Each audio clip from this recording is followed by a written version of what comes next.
perkenalkan, nama saya Grace Natali Simbolon, kelas 9E, berasal dari SMP Negeri 12 Batam. Di video kali ini saya akan menjelaskan materi tentang kerajinan berbasis media campuran yang berasal dari bidang studi prakarya. Pertama-tama kita akan membahas tentang pengertian kerajinan berbasis media campuran.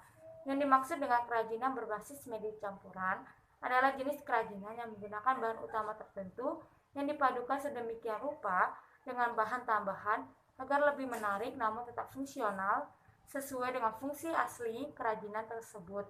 Selain agar lebih menarik, alasan lain pembuatan kerajinan berbasis media campuran ini adalah untuk menghemat bahan baku utama, menjadikan karya lebih modern, menjauhkan dari kesan monoton, dan lain sebagainya.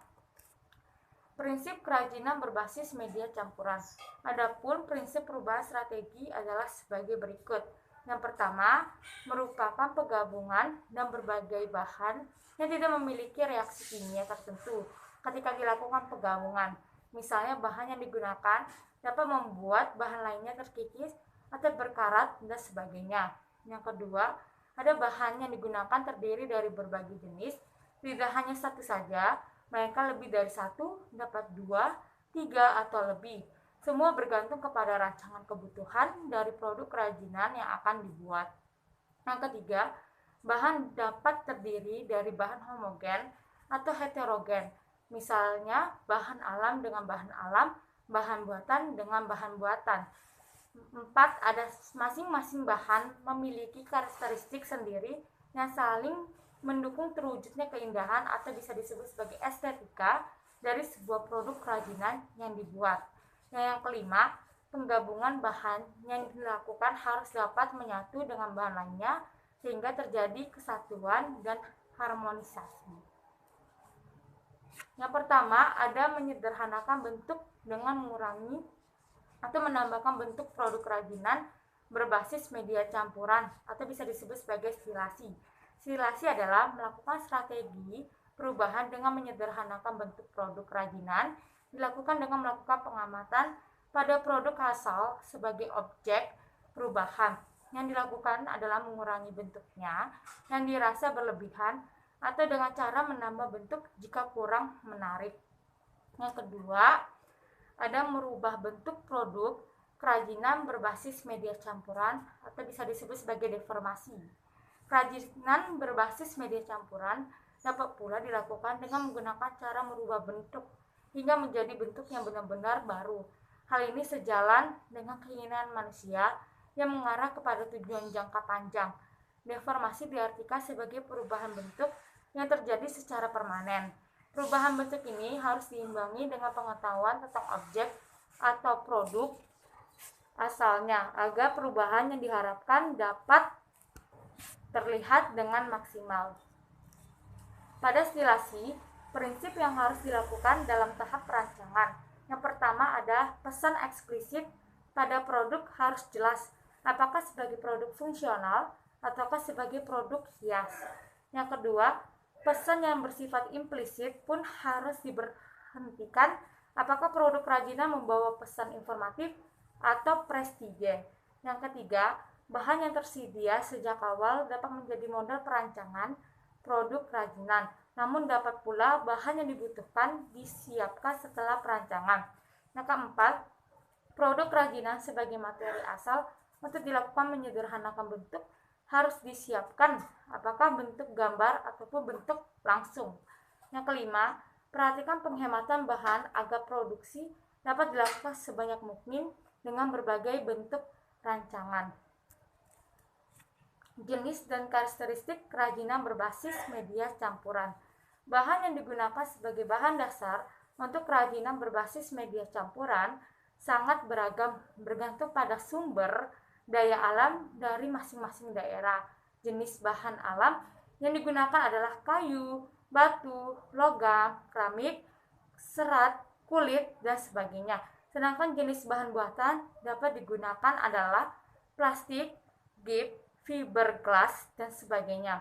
Gambar A dan B merupakan contoh perpaduan dari dua bahan dan inilah karakteristik kerajinan berbasis media campuran. Berikut ini ada berbagai bahan dasar dan bahan paduannya yang dapat dikatakan cocok atau padu untuk dijadikan bahan campuran dalam produk kerajinan. Yang pertama ada batu. Batu terdiri dari batu permata atau batu mulia dan juga batu akik. Aneka bentuk, tekstur, dan warna batu yang menarik dapat dipadukan dengan berbagai bahan lainnya seperti kayu, logam, dan lainnya. Yang kedua ada logam. Logam banyak jenisnya seperti perak, emas, perunggu, besi, dan titanium. Namun perak paling sering dipadukan sebagai kerajinan berbasis media campuran. Selain harganya terjangkau, juga lebih diminati dengan berbagai bentuk penampilan. Logam dapat dipadukan dengan berbagai bahan lainnya seperti kayu, kerang, batu, dan lainnya. Proses pengecatan atau plating pada logam biasanya merupakan langkah-langkah terbaik untuk mencegah korosi. Yang ketiga ada plastik. Plastik banyak jenisnya, seperti botol, kantong, gelas, perabotan dapur, perabotan rumah tangga, dan lainnya. Namun botol paling sering dipadukan sebagai kerajinan berbasis media campuran. Selain memiliki permukaan yang cukup keras, juga lebih diminati karena mudah dibentuk. Plastik memiliki sifat ada yang dapat didaur ulang dengan pemanasan kembali seperti plastik botol dan kantong. Ada juga tidak dapat didaur ulang, contohnya seperti resin. Plastik dapat dipadukan dengan berbagai bahan lainnya seperti logam, kain, dan lainnya. Yang keempat ada kayu.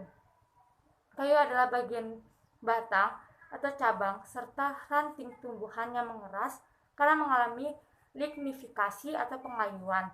Kayu digunakan untuk berbagai keperluan, mulai dari memasak, membuat perabotan seperti meja, kursi, bahan pembangunan, pintu, jendela, rangka, atap, bahan kertas, dan banyak lagi. Kayu juga dapat dimanfaatkan sebagai hiasan-hiasan rumah tangga dan sebagainya.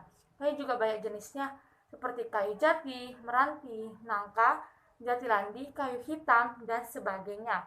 Sumber daya masing-masing daerah berbeda. Beberapa jenis kayu dipilih karena bersifat kedap air, isolator, dan mudah dibentuk. Kayu dapat dipadukan dengan berbagai bahan lainnya seperti logam, kaca, dan lainnya. Yang kelima ada keramik. Keramik ini berasal dari tanah liat. Keramik memiliki disiplin ilmu tersendiri, maka kerajinan yang berasal dari tanah liat secara familiar disebut dengan keramik. Umumnya senyawa, keramik lebih stabil dalam lingkungan.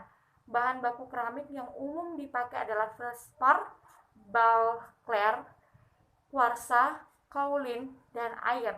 Sifat keramik sangat ditentukan oleh struktur kristal, komposisi kimia, dan mineral bawaan tanahnya.